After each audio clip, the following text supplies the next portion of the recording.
बे खेबाव रायजोनि बिजेपिआ बिटिसिआव गावनि बिथाखौ गोख्रों खालामनो साखा-फारा जागासिनो दङ।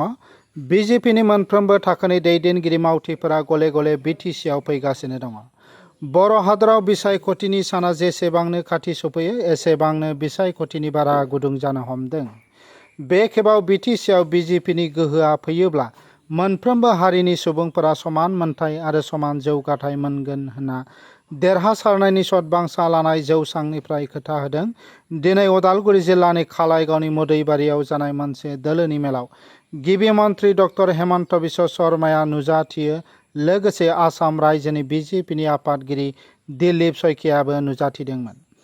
आसामनि केबिनेट मन्थ्रि पीयूष हाजरिका, बिटिआरनि इएम दिगन्त बरुवा आरो गुबुन गुबुन दोलोनि मावथिफोराबो फैबाय थानाय बिटिआर बिसायख'थिखौ बिजेपिआ गावनि दोलोनि गोहोखौ बांहोनो थाखाय खुंदों। रोजा रोजा सुबुंफोरनि नुजाथिनायाव गिबि मन्थ्रि डक्टर हेमन्त बिश्व शर्माया देरहासारनायनि सतबांसा लादों। सोंलु सिखांदों दि बे खेबाव बिटिसिआव बिजेपिनि सरकारा थारैनो फैमारगोन ना?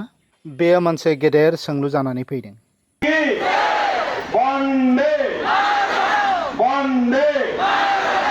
আজিৰ পৰা বিটিআৰৰ প্ৰত্যেকটো সমষ্টিতে আমাৰ দলৰ কাৰ্যকৰ্তা সন্মিলন অনুষ্ঠিত হ'ব। 20 আগষ্টলৈকে যিমানখিনি পাৰোঁ সভাত মই আহিম। ৰাজ্যিক সভাপতি দিলীপ শইকীয়া ডাঙৰীয়াইও সম্বোধন কৰিব। আমাৰ চেষ্টা হ'ব যাতে 40টা সমষ্টিতে বিজেপি দলৰ একোখন কাৰ্যকৰ্তা সন্মিলন অনুষ্ঠিত হ'ব পাৰে। স্যাৰ, সমগ্ৰ ওদালগুৰিৰ পৰা কোকৰাঝাৰলৈ নপুৰণি বিজেপিৰ সংঘাত, মৃদু সংঘাত আৰু বৰ্তমান সময়ত আমাৰ ইয়াতে নপুৰণি কোন আছে? চবেই নতুনেই। আগতো আমি ইলেকশ্যনে খেলাই নাছিলোঁ দেখোন।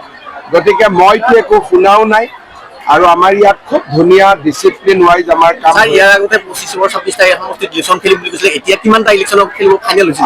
ফাইনেল হোৱা নাই। এই কোৰ্টৰ পিছত ফাইনেল কৰিম। আমি 25 আগষ্ট তাৰিখে ফাইনেল কৰিম কিমান সমষ্টিত ইলেকশ্যন খেলিম আৰু যিমান পাৰোঁ আমি বেছি সমষ্টিত ইলেকশ্যন খেলিম। স্যাৰ, নিৰ্বাচনৰ সম্ভাৱনা কিমান তাৰিখৰ? আগষ্ট মাহৰ 3rd উইকত এনাউন্সমেণ্ট হ'ব। ছেপ্টেম্বৰৰ 3rd উইকত ইলেকশ্যন হ'ব।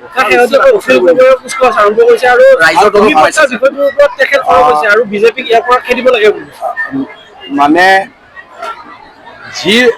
যোন জাগাত বিদেশী আছে, সন্দেহযুক্ত নাগৰিক আছে, আমি এইখিনি এভিকশ্যন কৰি দিওঁ আৰু সেইটো আমি এটা লক্ষ্য বান্ধি লৈছোঁ। কামত আমি আগবাঢ়ি আছোঁ। আমি ধুনীয়াকৈ আগবাঢ়ি গৈ থাকিম। অখিল গগৈ ডাঙৰীয়াই পট্টাৰ কাৰণে লাগিব, কাৰণ তেওঁৰ তাতে ভোট আছে। কিন্তু পট্টাটো আৰু অখিল গগৈ দিব নোৱাৰে। তেওঁতো মন্ত্ৰীও নহয়, চৰকাৰো তেওঁ নাহে। স্যাৰ, শক্তি বিভাগৰ প্ৰায় 5000ৰো অধিক কৰ্মচাৰীয়ে ইতিমধ্যে কাম কৰি আছে ঠিকাভিত্তিকভাৱে। সেইসকল কৰ্মচাৰীৰ কাৰণে নিৰ্বাচনৰ আগত কিবা ভাল খবৰ হ'ব নেকি? স্যাৰ, মই নাজানো। পাৱাৰ মিনিষ্টাৰক আপোনালোকে সুধিব লাগিব। স্যাৰ, এফচুই ইতিমধ্যে উল্লেখ কৰিছে বা সভাপতি দিপেন্দ্ৰ আগষ্টৰ আগত তেওঁলোকসকলে এটা আলোচনাত মিলিত হ'ব UPPL আৰু BPF-ৰ মাজত। মইতো UPPL আৰু BPF যদি লগ লাগে মই আদৰণি জনাম। লগত আমাৰ নতুনকৈ যিটো দল হৈছে, 3টা দল একত্ৰিত হ'লে আমি ভাল পাওঁ। কাৰণ তেতিয়া আমিও বিচাৰোঁ যে বড়ো সমাজখন একত্ৰিত হৈ থাকে।